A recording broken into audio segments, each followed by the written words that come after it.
ampifantarina mihitsy fa izy tena mampafantatra satria izay mihitsy nylay esprit hoe tanora mandray andraikitra ka de andray andraikitra ihany ko ianao ampafantatra ny tena anao ny anarako Nick Olaizola fary miaraba anareo eto amin'ny plateau aloha dia fary miaraba amin'ny mpijery rehetra fantatra eny amin'ny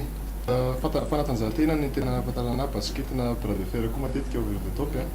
fa indrindrindrindra pahay science politique ny tenako zany hoe pahay politique science politique aho zany dia zay no anisany impliqué anazy zany amin'ny resaka politique ya amin'ny ankapobeny vita ny fifidianana aloha ny tapan'ny tontolo andro zay ao anatina famongorana fanangonana azafady an'ireo voram-pifidianana isika ho anareo mirahalahy anisan'ny fanontaniana zay tena mipetraka ny tanora somary tsy de nazoto nandeha mifidy inona mety ho antony mahatonga an'izay ny antony mahatonga an'izay amiko le izy aloha efa frais ny tanora hatramin'ny amin'izao mihitsiny le ataontsika hoe phénomène de détournement par rapport aux affaires publiques ny fitsoana anazy zany hoe miavona amin'ny politique ny tanora zany satria leo an'le fandrebirebena isan-karazany foana fampanantenana tsy tanteraka kanefa tsy tokony adin'ny tanora kanefa dia zao hoe tsy hoe raha hitodi-damosina ny politika ianao sy ny raha-panjakana misy anao dia ilamina fa vomay ianao anatin'iny araka ny tenin'le mpandinika anankiray izay tsotsika hoe Platon hoe la punition de celui qui se désintéresse des affaires publiques c'est que les affaires publiques tombent dans les mains des incapables ny sazan'izay olona tsy raha-pirenena zany dia tonga any tanan'ny olona tsy mahay azy tsy mahavita azy le raha-pirenena zany hoe intérêt atsika tanora tsirairay mihitsy ny raharahana io ary io ny tena olana dia zao hoe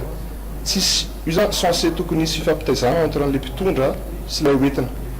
ny tena marina amiko tsy le olona fidiny le olona no important hoe iza ny fidiny fa indrindrindrindra hoe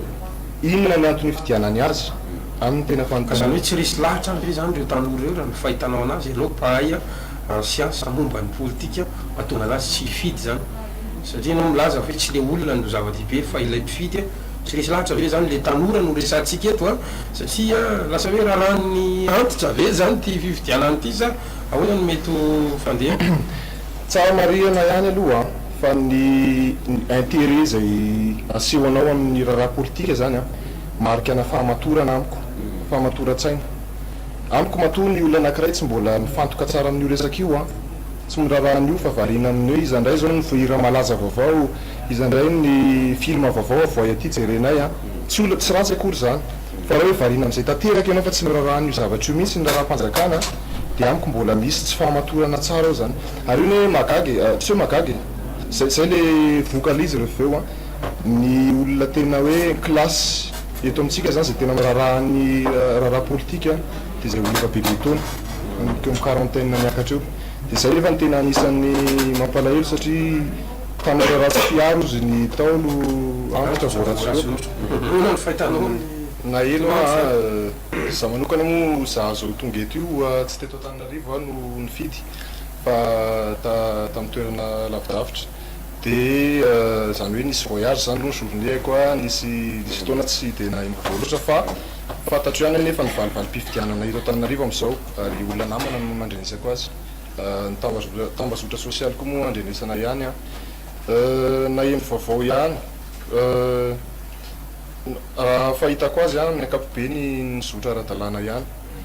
kanefa eo ihany aloha le mbola tsy haiko hoe zay le somary mampiavaka atsika misy resoka kely oatra zay foana tany ambanja zao heniko hoe to tsy haiko taradiny firy ohatra ny fisokafan'ny ana satria tsy tahony le listany mpifidy listany mpifidy satsoy maromaro lay resaka vokatry nika teo manodidina ny 1,900,000 mpifidy eto Antananarivo renivohitra zany hoe eto misy mpifidy ngeda be zay manaraka vokatra tsy indraindray ihany tsika amin'ny fahitalavitra eo zay avoakan'ny fahitalavitra ao anaty TV nisy 36 le candidat possible ave raha fijeriny nika sy andro hoe ao anatina tour anankiray dia tonga dia misy président mivoaka ao anatin'ity premier tour etopologika ave zany possible ave zany raha fandrenesako azy teo aloha tsy haiko na diso na marina ny information reny apahany fotsiny aloha reny fa na ino apahany aho hoe to isy 70% nefa lasan'ny anankiray amin'ny candidat ho no eto Antananarivo dia fianaratsoko koa nefa io candidat io to mitarika maromaro ihany amiko tout est possible aloha zany ty moa mbola mihoatry ny amin'ny sport ihany hoe rehefa misy compétition ohatra zao sy miadatra amin'ny farany ihany no mandresy amin'ny farany fa possible zany nefa zany makasika an'iny fa somary nisy fahatapahana kely moa zany tao anatin'ny fanehi-kevitra ianao mbola tsy niresaka makasika an'izay hoe pila ravinahitra avy any ivela Madagasikara naneo ny heviny momba ny rahapirenena eto amintsika zay amiko manokana ny maha olo-pirenena question na assimilation io zany hoe ianao zany rehefa ianao no mieritreritra hoe za olo-pirenena za mananjo hifidy tokony hifidy amiko tsisy tokony anakana an'izay zay amiko ny atao hoe droit naturel aminy zay atao hoe droit subjectif ato eninao anatinao hoe za kosa tokony hifidy dia tokony zay respecter zay moa le hoe la justice c'est ce doute sur le droit qui sauve le droit zany hoe tokony hifanaraka amin'izay tsy kelikely ny lalàna zany tokony hifanaraka amin'izay olona hoe rariny zay ary eto amintsika moa firifiry moa ny olona tsy mifidy mipetraka eto Madagasikara zareo koa sara mivonona ny hifidy za amiko zany tokony ajaina zay ary be dia be ny solution amiko ahafahana mampifidy amin'izy ireo amin'izao fotoana efa misy tout est faisable en ligne be dia be ny solution azo atao fa tsy azo ferana takzay ya mandeha be moa ny fotoanatsika rizy amin'ny rahalahy makasiraka anareo nanaiky ovahiny teto amin'ity fandarana ity mandraparaina angamba raha toka ilaina